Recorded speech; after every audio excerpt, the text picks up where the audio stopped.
আপনাদের কাছে আমি একটা প্রশ্ন রেখে যেতে চাই, উসমান ভাইয়ের ঘটনাকে কোনো বিচ্ছিন্ন ঘটনা এই কথা বলার সাহস, এই অডাসিটি এই ইন্টারিম গভর্নমেন্টের সময়ে একজন ইসি কিভাবে পায় সেই কথা বলার সাহস করে, এবং সে এখনো পর্যন্ত তার পদবহাল আছে কি করে? আপনারা যখন এখানে এত মানুষ আছেন, আপনাদের কাছে আমার প্রশ্ন, তাই সে কি তার পদে বহাল থাকতে পারে?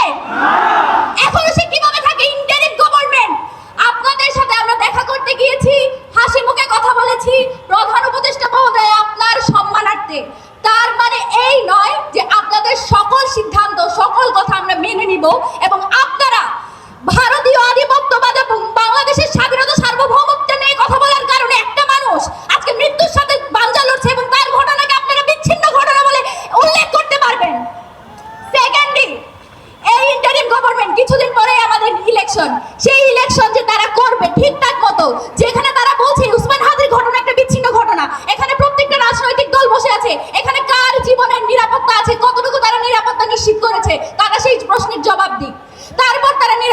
তারপর তারা বলুক যে এই ইলেকশন তো আমরা চাই এবং এই ইলেকশন হবে, আমাদের যে ভোট বিপ্লব সেটা হবে আওয়ামী লীগের সবচেয়ে বড় পরাজয়। সেই পরাজয় নিশ্চিত করার আগে আমাদের নিরাপত্তা, এখানে যে সকল রাজনৈতিক দল আছে তাদের নিরাপত্তার জন্য আপনারা কি করেছেন সেটা আমাদেরকে চাক্ষুষভাবে দেখাবেন।